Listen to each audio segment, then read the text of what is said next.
할렐루야. 거룩하고 복된 성일 2023년도 저녁 찬양예배 7시 드리는 예배, 주신 말씀도 계시록 강의 설교로 이어지겠습니다. 새벽에 또 말씀드렸습니다만 계시록 14장 1절에서부터 5절까지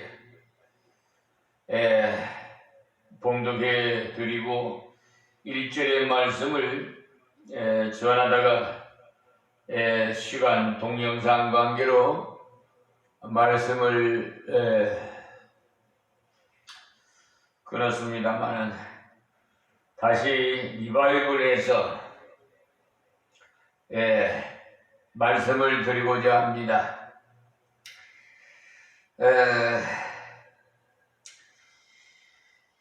계시록의 13장에서는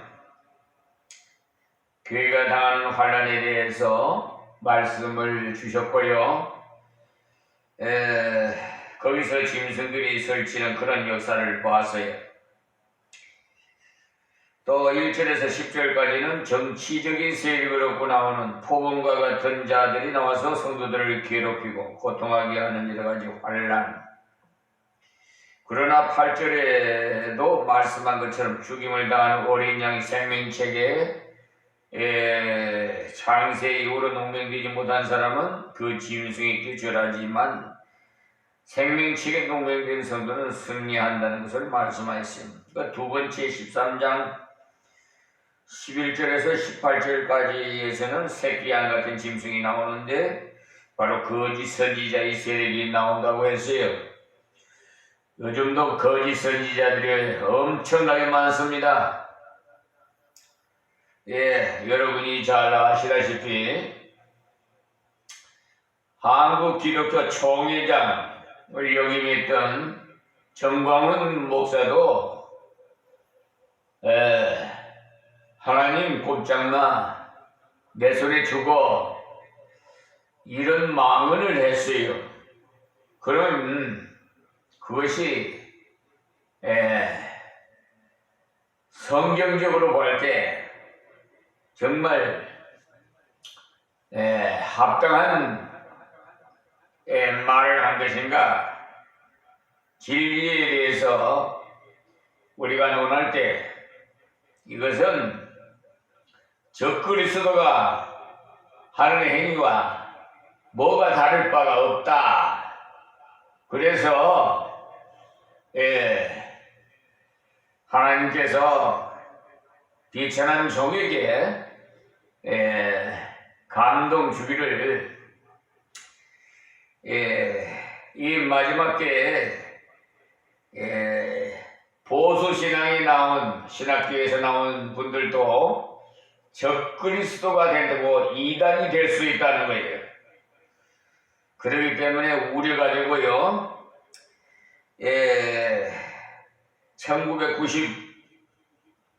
1995년도에 시작되었습니다만 해가 더할수록 이 짐승의 역사가 점점 심해져 가고 있고 바울 사도가 살아야 계실 그때에 벌써 적그리스도가 나왔다고 바울서신에 나와 있어요.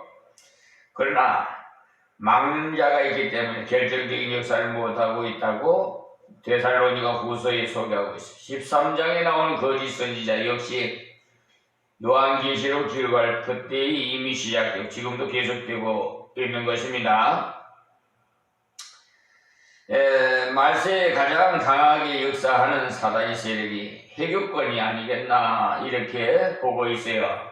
지금도 이런 악한 세력들이 정치적 세력을 얻고 활동하고 있습니다. 그러나 그 가운데서도 생명록이 기록된 성도는 반드시 승리합니다.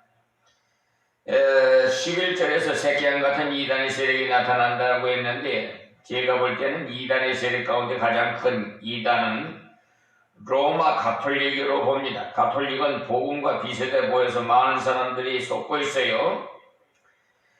제가 예를 들어서 한 가지만 말씀드립니다. 하느님과 하나님의 개념은 하느님은 하늘을 말하는 거야. 하늘. 하나님은 유일신 한 분인 하나님을 말하는 것이고요. 불교 대학교에 다니는 학생과 제가 교제를 나누면서 얘기한 일이 있는데 역시 그들도 종교는 불교는 부처를 이렇게 믿지만은 사실 자기가 돌을 닦아서 자기가 부처 되겠다는 거예요. 그리고 궁극적으로 하느님을 믿는다고 그래요. 그렇기 때문에 제사도 지내고 다 비슷하게 천주교는 술도 먹고 담배도 피우고 뭐 제사도 지내고 또 아무 행상이나 만들지 말랐는데 행상 성모마게 행상 만들어 놓고 여러분 보시다시피 작금에는 그런 것을 못 봤습니다만은 제가 수년 전에 이 천주교가 바로 본교회 앞에 있어요. 그런데 이상하게 세상 노래가 나와요. 띠띠빠빵을 해서면서 관광버스에서 노래 부르는 거 있죠. 술 먹고 그러니까 뭐 맥주 사다 먹고는 세상 노래를 그 미사실에서 예배실에서 막 부르는 거예요. 아주 대단하더라고 열정이요. 그 정도입니다. 그리고 좀 됐습니다만 신문을 통해서 충격적인 기사를 또 봤는데요. 우리나라에서 종교인들이 줄어들고 있는데 불교인들은 얼마나 줄었고 기독교 인구는 0.4%가 줄었는데 가톨릭만 많이 불어났는다고 그래요. 적그리스도가 누구일까에 대해 많은 학자들이 바티칸 교황이라고들 합니다. 그렇다고 단정적으로 말할 수는 어렵습니다만은 그러나 분명히 새끼양에 관계된다는 것은 틀림이 없습니다. 그러니까 여러분 나름대로 생각하시고요. 왜냐하면 새끼양은 어린 양과 비슷하나 짐승을 닮았다고 했어요. 그러니까 교회는 정치와 전혀 관계없는 곳인데 로마 가톨릭만은 정치와 같은 관계가 있어요. 심지어 로마 가톨릭만 그러는 게 아니라 개신교도 닮아가고 있어요. 왜냐? 지금 정광훈 목사 같은 사람은 여러분 가톨릭이나 뭐 다르고요. 정치에 관해가지고 완전히 뭐 자기만이 애국자이냐 야단이잖아요. 태극기 부대니 뭐니 해가지고 뭐 문화행생이 된다고 데모들 하고 여러분 참 안타까운 것은 내 후배 목사도 세상에 앞으로 이제 4월달이면 총선인데 그 총선을 대비해서 지금 정부에서 가짜 뉴스라고 많이 얘기하지만은 원래 가짜 뉴스를 얘기하는 사람들이 가짜 뉴스를 많이 만들었는가 봐요. 민주당 이름을 전부 다 적어가지고요. 이 예배당 다 폐쇄시킨다. 이거 다 그런 법률을 해가지고 국회에다가 통과시키려고 했다고 그렇게 얘기를 카톡에 왔어요. 민주당이. 아니 세상에 지금 야당이 180석이 넘는데 얼마든지 예배당 그러면 그 법안이 진실이라면 만들어가지고 통과시키면 될 거 아니에요? 근데 그렇지 않잖아요. 이 가짜 뉴스가 만약에 그렇게 만들어갖고 조작을 해서 4월달에 투표할 때 민주당은 찍지 말아라. 그거 공작 부리는 거예요. 그러니까 사전 선거운동이요. 그 후배 목사님이 바쁘다고 그러더라고. 지방에 가서 바쁘고 뭐 알고 보니까 그 교육받으러 다니는 거 같아. 얼마 전에 와가지고도 아이고 날 찾아와서 오랜만에 왔는데 그래 카톡으로 문자가 왔는데 뭐 보니까 정광훈 서울 제1사랑교회에서 그 장경도인가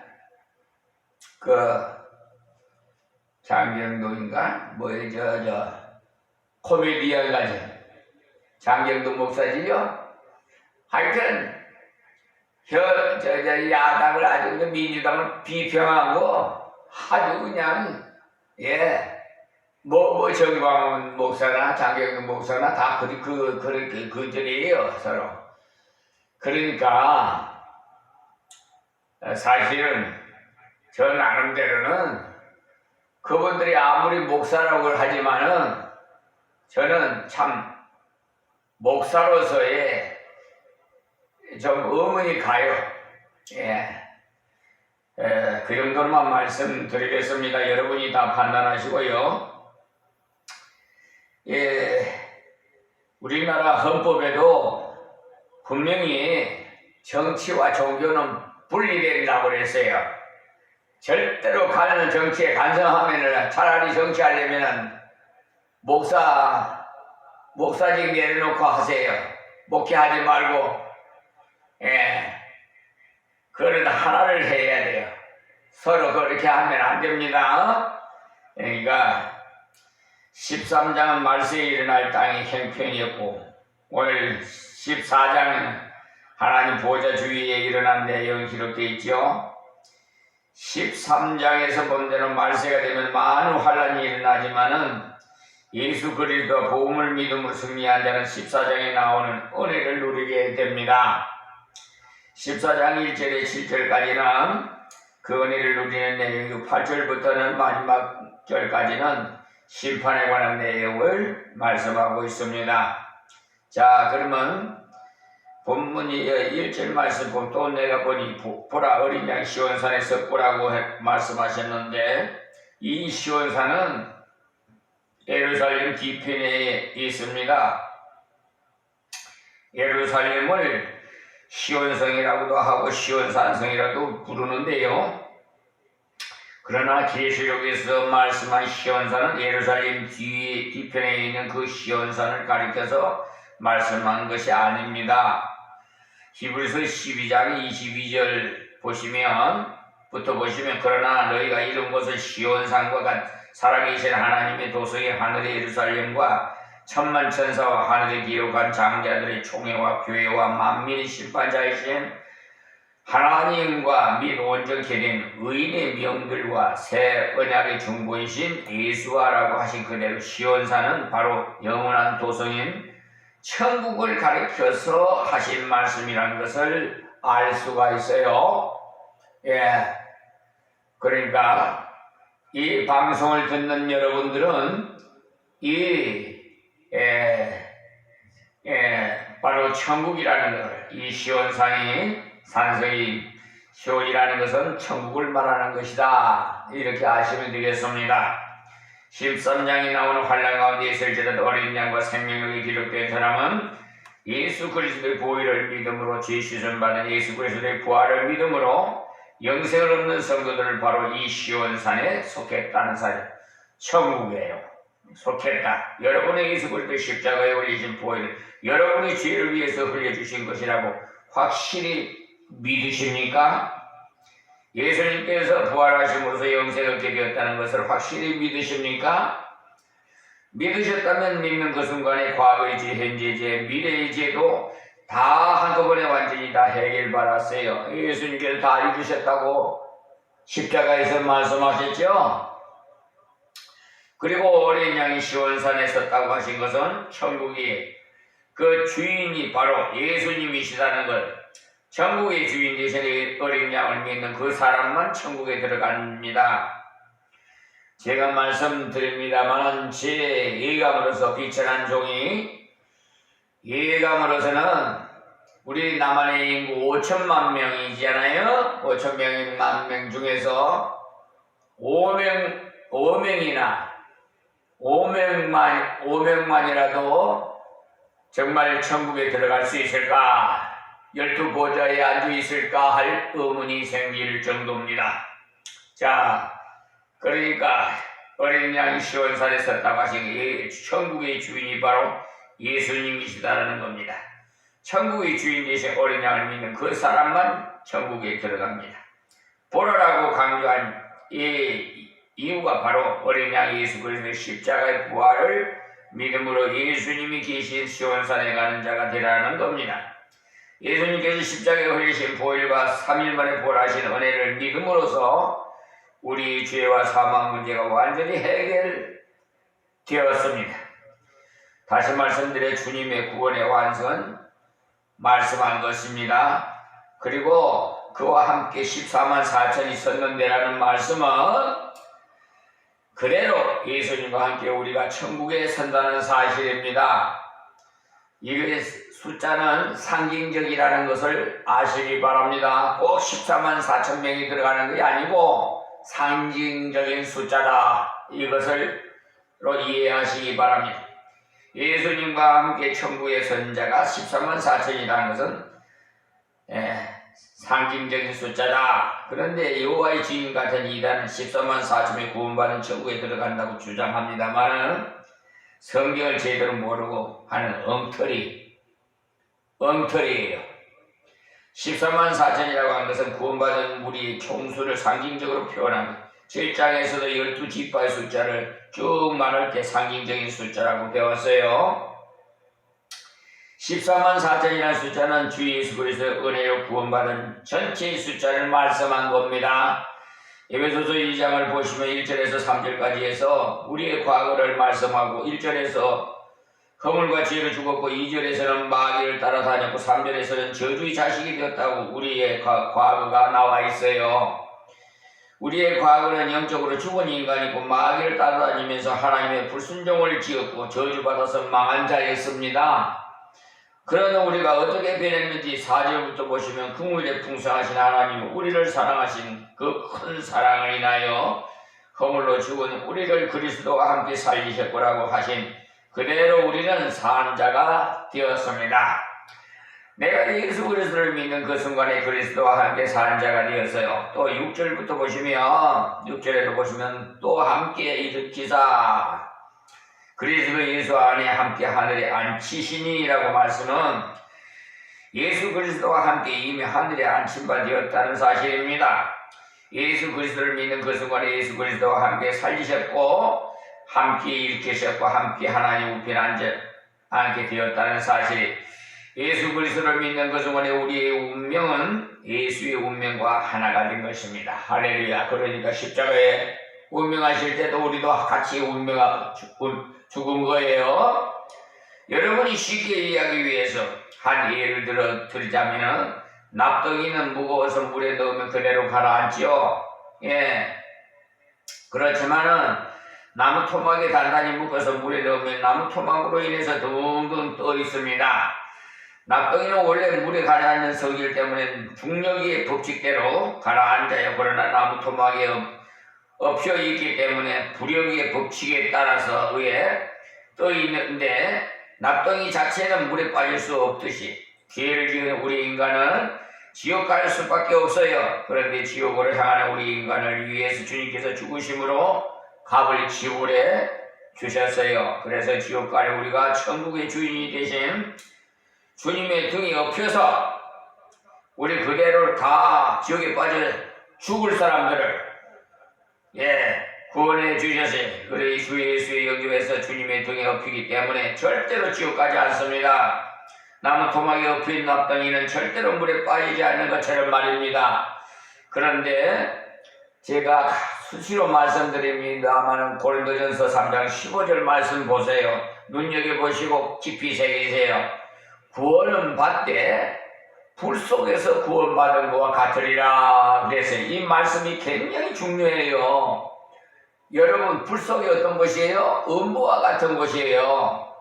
여러분 예수 믿어서 다 구원은 받아요. 천국에 갈 수 있지만은 천국에 가가지고 불 속에 구원을 받으면 뭔 좋은 일이 있겠어요? 이왕 가면은 12보좌에 앉아서 생활하고 더 좋겠죠? 그러니까 이 세상에 사는 동안에 정말 공력이 많이 쌓으시고 정말 하나님 말씀대로 좀 순종해서 여러분 예배상을 좀 사세요. 이렇게 형식적으로 하지 마시고 하나님 그런 것 정말 가정스럽게 여깁니다. 자, 어린 양과 함께 14만 사지에서는 그 이마에 어린 양의 이름과 그 아버지 이름을 쓴 것이 있도다. 왜 이 말씀을 하냐면은 13장에 보니까 짐승의 표를 이마에 하고 오른손에도 한다고 했기 때문에 그것과 대조하고자 하신 말씀이 그러니까 마귀 백성이 표를 가지고 있는 것처럼 하나님의 백성은 하나님의 표를 가지고 있다는 사실이에요. 여러분이 예수 그리스도를 믿는 것은 뭐냐? 여러분 이마에는 성령의 인치심의 표가 새겨져 있습니다. 할렐루야. 눈에는 보이지 않지만 어린 양이 인이 쳐져 있어요. 너는 하나님의 딸이다. 너는 하나님의 아들이다. 하고 도장을 찍어 두셨어요. 도장을 찍어 두는 것은 병경불능임을 강조한 겁니다. 옛날 사람들이 이 말씀을 들으면 얼른 이해를 합니다. 왜냐? 노예들이 이마에는 도장을 찍어 평생 노예로 일하도록 표시를 했기 때문에 잘 알아요. 어린 양의 이름과 아버지 이름이 쓰여 있다고 했는데 아버지는 바로 하나님이십니다. 요한복음 14장 1절에 보면 예수님께서 너희는 마음에 근심하지 말라 하나님을 믿으니 또 나를 믿으라고 하셨죠. 그러니 하나님께서 전능하시다는 사실을 믿는 자는 하나님께서 보내신 구세주의 전능하심도 믿어야 됩니다. 예수 그리스도를 믿는 것이 곧 하나님을 믿는 것이 되지요. 하나님께서 보내신 분을 받아들이는 것이 바로 하나님을 받아들이는 것입니다. 자, 예수님께서 나를 영접하는 자는 나를 보내신 분을 영접하는 것이라고 했고 또 예수님의 제자를 영접하는 것이 바로 예수님을 영접하는 것이라고 말씀하셨어요. 말세의 환란이 아무리 극하다 하더라도 어린 양 예수 그리스도를 믿는 자 이마에는 하나님의 이름과 어린 양의 이름이 써있기 때문에 반드시 승리합니다. 마귀 사탄도 훨씬도 못해요. 말세의 환란이 아무리 극하다 하더라도 혹 실패하는 경우가 있지만 그것은 유교 때 폐장병들이 도망가면서 저지른 고통에 불과해요. 6.25 때 부산까지 우리가 밀리게 되었다가 2003년 작전이 이기게 되었지요. 그때 도망가지 못한 빨치산들이 주황산이나 지리산에 숨어서 밤이 되면 내려와서 온갖 것을 뺏어가기 그런 곳에 사는 사람들 많은 고통을 겪었어요. 저도 하동 지역에 살았기 때문에 그런 걸 느낍니다. 밤만 되면 내려와서 옷도 가져가고 양식도 가져가고 심지어는 결혼할 때 신부가 쓰는 쪽들이까지 가져가고 그래 그들은 쫓기는 자들이 자 2절 말씀이에요. 내가 하늘에서 나는 소리를 들으니 많은 물소리도 같고 큰 내성도 같은데 내게 들리는 소리는 거무고 타는 자들이 그 거무고 타는 것 같더라 그랬어요. 이 소리는 바로 구원받은 하나님 백성들이 하나님의 은혜를 찬양드리는 소리입니다. 이 땅에서는 많은 어려움이 있었으나 그곳에 가보면 너무나도 감격해서 하나님의 찬양을 안 드릴 수가 없어요. 여러분 많은 물소리라고 했으니까 졸졸 흐르는 그런 소리 아닙니다. 쉽게 이해하려면 바다에서 파도 칠 때 나는 웅장한 소리, 다이내믹한 그 소리, 폴테 시시모모로 치는 큰 음색 그런 걸 떠올려 보면 이해가 어느 정도 될 것 같습니다. 또 뇌성도 같다고 했으니까 연주하다가 심부를 쫙 쳐서 놀래키듯이 굉장한 감격의 소리가 있었다. 또 거무고 타는 것 같더라고 했는데 거무고라고 하니까 고전적인 냄새가 납니다만 바올린이나 첼로의 음같이 섬세한 소리도 나더라는 거죠. 아주 폭발적인 감격적인 표현과 함께 잔잔한 멜로디가 흐른다는 것입니다. 한마디로 가진 바 좋은 표현을 다 한 것입니다. 다음 3절 말씀에 저희가 보좌와 네 생물과 장로들 앞에서 새 노래를 부르니 땅에서 구속함을 얻은 13만 4천인 밖에는 능히 이 노래를 배울 자가 없더라. 그렇죠? 천국 12만 배울 수 있던 이 마귀 사탄이 배울 수가 있겠어요? 그들이 그렇게 감격해서 부른 노래가 바로 새 노래. 주님의 은혜로 구원받은 자들이 하나님 앞에서 모든 피조물이 대표가 되는 생물 앞에서 또 구원받은 자의 대표인 장들 앞에서 새 노래를 부르는데 그 노래를 알아듣고 배울 수 있는 자는 오직 구원받은 자뿐입니다. 찬양대 대원이 되려면 콩나물을 볼 줄도 알아야 되는데 그때는 그런 걱정 안 해도 됐어요. 구속받은 사람이라면 누구라도 그러는 걱정은 안 해도 됩니다. 구속함을 받은 사람이라 웅장하고도 아름다운 새 노래를 부를 수 있기 때문에 음악에 대한 실력이 있어야 부르는 노래가 아닙니다. 음악에 대한 실력이 없어도 이 땅에서 구원받은 성도라면 누구라도 다 부를 수 있어. 땅에서 구속함을 얻은 이라고 한 것을 보면 구원받은 뒤에는 이 땅뿐이라는 사실, 이 땅에 살 동안 뿐이라는 이 땅에 구속받은 사람이 부르는 노래는 새 노래라고 했는데 왜 새 노래? 새 사람이 되었기 때문에 새 노래, 내용을 부르니까 새 노래입니다. 새 노래의 내용이 어린 양의 노래, 구속의 노래, 재창조받은 노래. 처음 창조받을 때는 새벽별들이 노래했고 천사들이 노래했지요. 그것이 여기에 나와 있습니다만은 재창조받은 우리야말로 더욱더 아름다운 새 노래를 하나님께 드리게 된다는 사실. 앞으로 천국까지만 가서만 부르는 것이 아니라 이 땅에서도 날마다 구속해 주신 은혜를 찬송하면서 살자는 것입니다. 할렐루야. 4절에 보시면 새 노래 부를 자가 누군지 나오는데 간단하게 말하자면 구속함을 받은 14만 4천인데 예수 생명으로 구원받은 사람이라. 예수 생명으로 구원받은 자가 어떻게 살아가야 찬양을 계속 드릴 수가 있느냐? 구원받은 성도라도 하나님의 은혜를 계속해서 받지 못하면 감사와 찬양보다는 채찍이 많아요. 그걸 아셔야 돼. 하나님은 사랑의 하나님이며 공의의 하나님이기 때문에. 매로 때립니다. 여러분 매 맞은 일이 있으면은 이거는 공의로 하나님이 채찍이고 사랑의 매구나 아시면 돼요.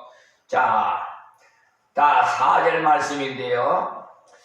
이게 시간이 또 어떻게 되는지 모르겠네. 이 사람들은 여자로 더불어 더럽히지 아니하고 정결이 있는 자라 그래서 가톨릭에서는 이 말씀을 가지고 한몫 봐요. 이 말씀을 문자 그대로 해석해 가지고 신부는 결혼하면 안 된다고 해요. 그들이 주장하는 대로라면 여자가 소용없지 않겠어요? 그러니 문자 그대로 해석을 하면 억지 해석이 돼. 여자로 더불어 더럽히지 아니하고라는 4절의 말씀이 장가 안가에 깨끗하다는 말 아니에요. 뒤에 보면은 음자가 나옵니다만 여자로 더불어 더럽히지 아니하고라는 세속에 물들지 않는다는 것이요 범죄에 빠지지 않는다는 뜻이지 결혼 안 한 사람을 말씀한 것은 아닙니다. 자기들한테 유리한 쪽으로 끌어당겨서 해석하는 것이야말로 나쁜 짓이에요. 여자로 더불어 더럽히지 아니했다는 말은 신앙의 정결을 지켰다는 거죠. 하나님 말씀대로 살아갔다는 거죠. 신앙의 정결을 지키려면 언제나 성경으로 돌아가야 합니다. 교회 개혁은 성경으로 돌아가는 거예요. 성경에 떠난 것이 발견될 때마다 다시 성경으로 돌아가는 것이 개혁입니다. 그렇게 하는 것이 정결을 지키는 거예요. 성경대로 믿고 성경대로 순종하고 성경대로 경계하는 그것이 바로 여자로 더불어 더럽히지 않는 생활이에요. 여자로 더불어 더럽히지 아니하고 정결이 있는 자라 어린 양이 어디로 인도하든지 따라가는 자며 사람 가운데서 구속을 받아 처음 익은 열매로 하나님과의 어린 양에게 속한 자들이니라고 여기서 말씀은 어린 양, 풀 뜯어먹는 어린 양이 아니고 우리를 죄에서 구속해 주신 예수님 성도라면 누구라도 다 알 수가 있어. 그러니 문자대로 해석하면 곤란한 일들이 많죠. 어린 양이 어디로 인도하든지 따라가면 예수님께서 말씀하신 대로 순종하는 성도라는 거예요. 예수님께서 나를 따라오느라 내가 너희로 사람 낚는 어부가 되게 하리라 하고 했죠. 예수님을 따라간다는 말씀은 곧 예수 방식으로 살아간다는, 주님을 따라가는 성도는 고통받는 자와 병든 자와 갈급한 자와 또 허무하게 살고 있는 자에게 주 예수의 복음을 전해 주어야 돼요. 사람 가운데서 구속함을 받으라는 말씀은 많은 사람 가운데서, 인류 가운데서 구속함을 받는 자라는 것이고요. 또 많은 사람 가운데서 구속을 받아 처음 익은 열매로 하나님과 어린 양에게 속한 자들이니라는 말씀은 구약의 성도를 처음 익은 열매를 하나님께 드렸지요. 그러니까 우리들이 예수 그리스도를 믿고 구원받은 것이 마치 많은 곡식이 있는 중에 처음 익은 것을 골라 뽑은 하나님의 제단에 갖다가 바치는 것과 같이 뽑힘받은 존재들이라는 사실, 하나님의 택함받아 부름받아서 아주 귀한 존재라는 사실, 그래서 하나님과 어린 양에게 속한 자들이라고 하신 겁니다. 오늘 여기서 말씀해서 하나님 그만큼 감사합니다. 아버지여, 귀 있는 자들은 다 듣게 하옵시고 은혜받게 하시고 하나님 품에 안기게 하옵소서. 예수님의 이름으로 기도합니다. 아멘.